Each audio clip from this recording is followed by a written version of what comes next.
వృషభ రాశి వారి ఇంట్లో ఈ దేవుడు తిరుగుతున్నాడు అన్ని పనులు వదిలేసి.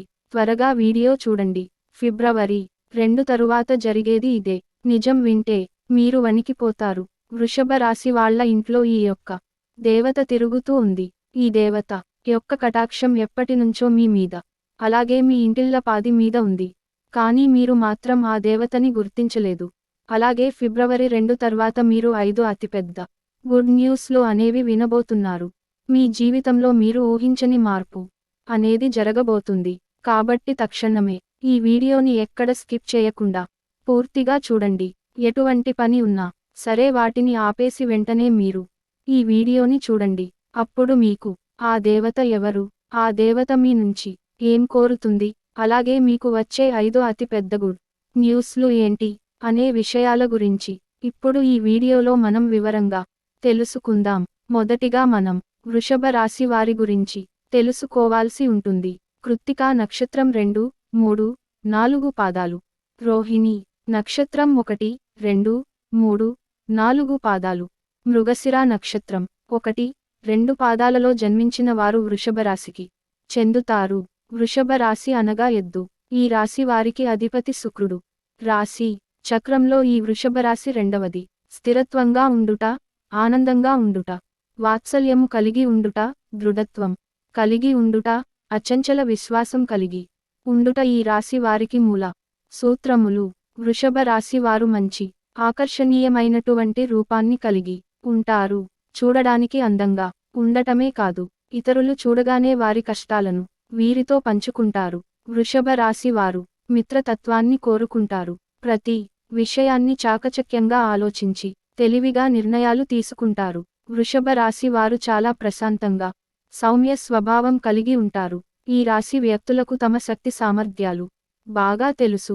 వీరు తాము చేయాలనుకున్న పని విషయంలో కృత నిశ్చయంతో ఉంటారు.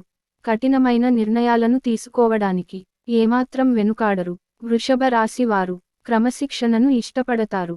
ఏ విషయంలోనూ నిర్లక్ష్యంగా ఉండరు. అలాగే వీరు ప్రతి పనిని హృదయపూర్వకంగా చేస్తారు.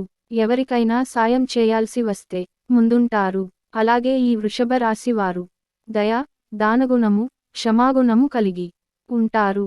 ఎవరినైనను గాని వీరిని విశ్వసించిన మంచి ఫలితాలు పొందుతారు. వీరు తమకు నచ్చిన వారు అపరాధము చేసినప్పటికీ క్షమించే గుణం కలవారు. వీరి యొక్క అభిప్రాయాన్ని మార్చుటకు ఎవరికి సాధ్యం కాదు. వృషభ రాశి వారు మాట తీరులో మృదువుగా మంచి స్వభావాన్ని కలిగి ఉంటారు. ఇతరులతో కలిసి తమ పనిని పూర్తి చేసుకోగల సామర్థ్యం కలిగి ఉంటారు. వీరికి మంచి కార్యాచరణ శక్తి ఉంటుంది. అనుకున్నది సాధించే వరకు నిద్రపోరు. సాధించడానికి ఎంత కష్టమైనా పడే మనస్తత్వం వీరికి ఉంటుంది. అలాగే వృషభ రాశిలో పుట్టిన వారు అందరినీ ప్రేమిస్తారు. వీరిది గొప్ప మనస్తత్వం అని చెప్పవచ్చు. వృషభ రాశిలో పుట్టిన వారికి సహనం చాలా ఎక్కువ. 12 రాశుల్లోకెల్లా సహనం ఎక్కువగా కలిగిన రాశి ఏదైనా ఉందంటే అది వృషభ రాశి మాత్రమే. ఈ ఒక్క గుణం వల్ల వీరు చాలా ప్రత్యేకంగా అందరికీ నచ్చేలా కనిపిస్తూ ఉంటారు. ఎలాంటి చికాకునైనా ధైర్యంగా ఎదుర్కొంటారు. అందరికీ నచ్చేస్తారు. అలాగే ఈ వృషభ రాశి వారు ఎవరైతే ఉన్నారో వీరు కష్టాల్లో వదిలేసి పారిపోయే రకం కాదు. అయిన వాళ్లకైనా స్నేహితులకైనా ఏమాత్రం కొంచెం పరిచయం ఉన్న వ్యక్తులైనా సరే వారు కష్టాల్లో ఉంటే వారికి వెన్నుదన్నుగా ఉంటారు. ఒక్కసారి ఎప్పుడైనా వీరికి చిన్న సహాయం చేస్తే వారిని మాత్రం జీవితాంతం గుర్తు పెట్టుకుంటారు. మోసం చేయడం గురించి ఎప్పుడు కూడా ఆలోచించరు. అలాగే వీరు మోసపోరు కూడా. వీరిని మోస చేయడం ఎవరి వల్ల కాదు కూడా. స్నేహంగా ఉండే వారికి, వీరిని గౌరవించే వారి పట్ల ఎంతో విధేయతగా ఉంటారు. ఎదుటివారు ఇస్తున్నటువంటి మర్యాదని కాపాడుకోవడానికి జాగ్రత్త పడుతూ ఉంటారు. చాలా ప్రశాంతంగా సౌమ్య స్వభావం కలిగి ఉంటారు. వీరు గొడవలకి కాలు దువ్వే రకాలు కాదు. వృషభ రాశి వారు అదృష్టపు రంగు తెలుపు. అదృష్ట సంఖ్య 6. అదృష్ట వారం శుక్రవారం. ఈ రాశి వారికి మధ్య వయస్సు నుండి జీవితం చాలా అద్భుతంగా ఉంటుంది. అనగా వీరు అనుకున్నటువంటి జీవితాన్ని చూస్తారు. అత్యున్నత స్థాయికి చేరి మంచి పదవులు పొందే అవకాశం ఉంటుంది. మంచి ధనం, ధన సంపాదన, స్వగృహం నిర్మించుకోవడం జరుగుతుంది. ఇక వృషభ రాశి వారి ఇంట్లో ఎప్పటి నుంచో ఈ దేవత అనుగ్రహం అనేది ఉంది. కానీ మీరు ఆమెను గుర్తించట్లేదు. మీరు ఒకవేళ గమనించుకుంటే గత 5 సంవత్సరాల నుంచి మీ ఇంట్లో మీతో పాటు జరిగిన కొన్ని ప్రమాదాలు ఏవైతే ఉన్నాయో అవి త్రుటిలో తప్పి ఉంటాయి. దానికి కారణం ఎవరో కాదు, అది కేవలం ఆ దేవత అనుగ్రహంతోనే మీకు ఈ కరోనా అనేది కలిగింది. ఎందుకంటే ఆ దేవత ఎల్లప్పుడూ మిమ్మల్ని కాపాడుతుంది. కాబట్టి మీరు చాలాసార్లు చూసి ఉంటారు, కొన్ని పనులు అస్సలు మిమ్మల్ని కంప్లీట్గా ఇబ్బందులకు గురి చేసే సమయంలో మీరు త్రుటిలో తప్పించుకుంటారు. ప్రమాదాల నుంచి కూడా మీరు చిన్న చిన్న దెబ్బలతో బయటపడుతూ ఉంటారు. ఇవన్నీ ఏంటి అంటే ఆ దేవత మిమ్మల్ని ఎల్లప్పుడూ సంరక్షిస్తుందని అర్థం. అసలు ఆ దేవత మీ నుంచి ఏం కోరుకుంటుంది, అలాగే మీరు ఆ దేవతని ఏ విధంగా గుర్తించగలరు? ఇవన్నీ ఇప్పుడు ఈ వీడియోలో మనం తెలుసుకుందాం. ఎప్పుడూ కూడా ప్రతి ఒక్క మనిషికి ఒక కులదైవం అనేది ఉంటుంది. కానీ ఈ రోజుల్లో ఎవరికి కూడా వాళ్ళ కులదైవం గురించి ఏమాత్రం కూడా ఐడియా అనేది ఉండడం లేదు.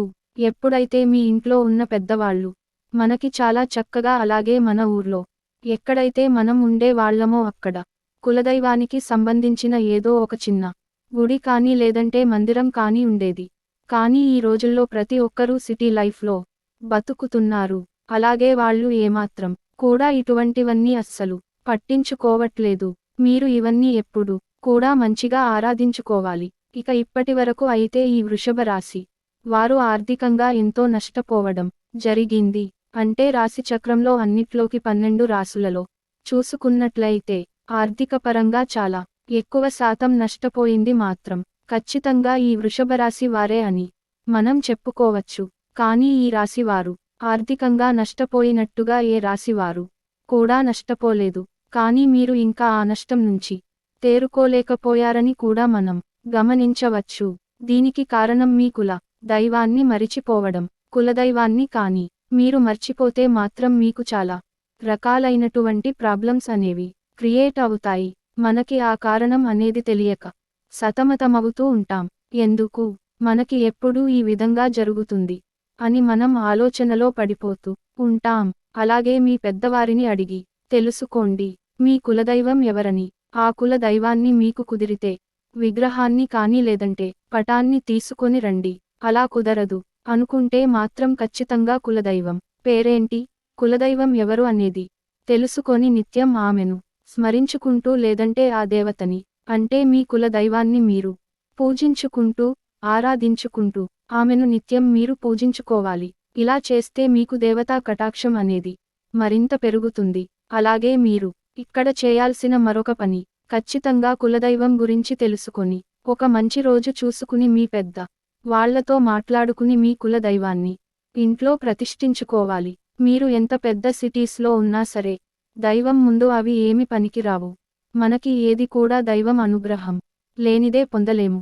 కాబట్టి ఖచ్చితంగా వృషభ రాశి వారు ఆ దైవానికి సంబంధించిన ఎటువంటి పని అయినా సరే నెగ్లిజెన్సీ చేయడం అస్సలు మంచిది కాదు.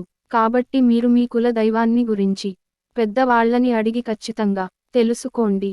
మీ కుల దైవాన్ని మీరు ఏ విధంగా వాళ్ళని ఆరాధించుకోవాలి, ఏ విధంగా పూజ చేసుకోవాలో తెలుసుకొని ఖచ్చితంగా మీ ఇంట్లో స్థాపించుకోండి.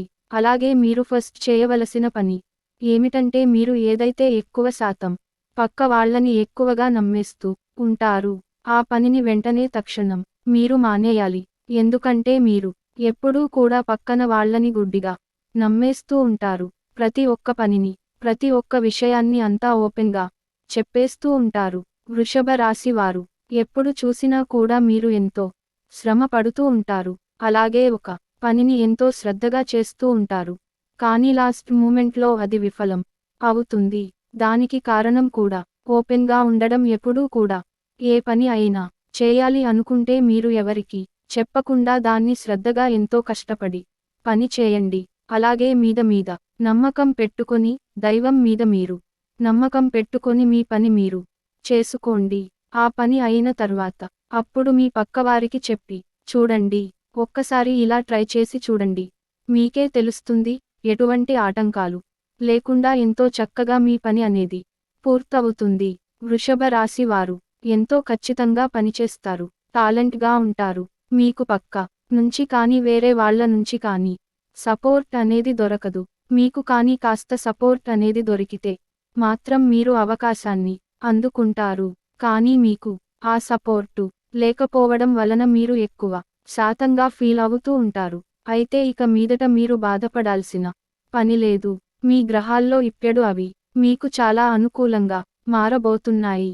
అలాగే ఫిబ్రవరి 2 తరువాత మీకు రాబోతున్న అతిపెద్ద గుడ్ న్యూస్లు ఏమిటంటే, ఎవరైతే పెళ్లికి సంబంధించిన సంబంధాల కోసం ఎదురు చూస్తున్నారో అటువంటి వాళ్ళకి అనుకోకుండా మంచి సంబంధాలు అయితే కుదురుతాయి. అలాగే జాబ్ కోసం ఎవరైతే ఎదురు చూస్తున్నారో వాళ్ళకి మంచి స్థాయిలో జాబ్ అనేది ఏర్పడుతుంది. ఇక మీరు ఏదైనా ప్రాపర్టీ కానీ, ఇల్లు కానీ, వాహనం కానీ కొనాలి అంటే అవన్నీ కూడా తీరిపోయే సమయం ఆసన్నమైపోయింది. అలాగే స్టూడెంట్స్ ఎవరైతే ఉన్నారో ఎంతో కష్టపడి చదువుకుంటారు. ఎగ్జామ్స్ అనేవి రాశారో, అలాగే విదేశాల స్టడీ కోసం అప్రోచ్ అయ్యారో ఈ సమయంలో మంచి అనేది మీకు స్టార్ట్ అవుతుంది. ఇక మీ హెల్త్ కు సంబంధించిన కొన్ని విషయాల్లో అయితే జాగ్రత్తగా ఉండాలి. ఇక్కడి నుంచి మీకు కాస్త హెల్త్ అప్ అండ్ డౌన్ గా ఉంటుంది. అంటే మీరు పెద్దగా గాబరా పడవలసిన అవసరం అయితే లేదు. పెద్ద అనారోగ్య సమస్యలు అయితే ఏమీ ఉండవు. ఎక్కువగా చిరాకుగా ఉండేలాగా చేస్తూ ఉంటుంది. చిన్న ఆరోగ్య సమస్యలు ఒకదాని తర్వాత మరొకటి వస్తుంటే చాలా చిరాగ్గా ఉంటుంది కదా. అలాంటి సమస్యలు మిమ్మల్ని వేధిస్తాయి. వృషభ రాశి వారు ఆహార మీద అలాగే రోజు మొత్తం మీద చేయాల్సిన వ్యాయామం ఏదైతే ఉంటుందో దాని మీద మీరు కొంచెం కాన్సంట్రేషన్ అయితే చేయండి. హెవీ ఫుడ్ ని కంప్లీట్ గా మీరు తీసుకోకండి. మేము చెప్పిన విధంగా చేసుకుంటే సరిపోతుంది. మీ హెల్త్ కూడా చాలా మంచిగా ఆరోగ్యంగా ఉంటుంది. వృషభ రాశి వారు ఇక నుంచి మీరు దేనికి కూడా భయపడవద్దు. ఎందుకంటే ఇక్కడ నుంచి మీకు ప్రతి ఒక్కటి చాలా మంచి జరగబోతుంది. మీరు చేయవలసిందిగా కేవలం మీ కుల దైవాన్ని ప్రసన్నం చేసుకుంటే సరిపోతుంది. మీ కుల దైవానికి దీపం నైవేద్యం ఇలా నిత్యం ప్రతి ఒక్కటి పెట్టుకొని ఆ దేవతని ఆనంద పరచండి. తద్వారా మీ లైఫ్ ఇట్టే మారిపోతుంది. అలాగే మీకు వీలైనంతలో పేదవారికి దానధర్మాలు చేయండి. అన్నదానం, వస్త్రదానం లేదా ధన రూపేణా అనాథలకు, వృద్ధులకు మీకు చేతనైనంత సహాయం చేయండి. తద్వారా మీరు ఇంకా ఎక్కువ పుణ్యఫలాన్ని పొందుతుంటారు. అలాగే వృషభ రాశి వారు ఎప్పుడు కూడా గోమాతను ఆరాధించండి. ఎందుకంటే గోమాత అంటే సకల దేవత స్వరూపం. గోమాతను ఆరాధించడం వల్ల మీ జీవితంలో ఎన్నో శుభ ఫలితాలు అయితే మీరు పొందుతుంటారు.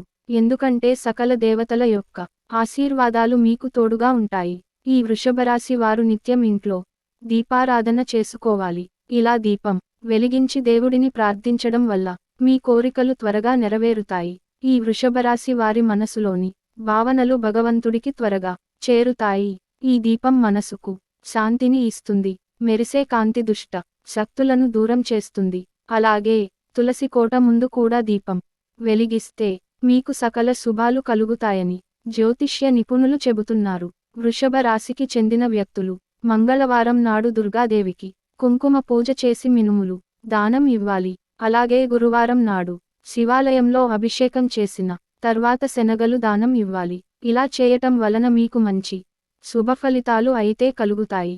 వృషభ రాశి వారు మరింత శుభ ఫలితాలు పొందాలనుకుంటే శుక్రవారం రోజు లక్ష్మీదేవిని పూజించడం, కనకదార స్తోత్రం, శ్రీ సూక్తం పఠించడం అలాగే ప్రతినిత్యం దీపారాధన చేయడం అలవాటుగా చేసుకోవాలి.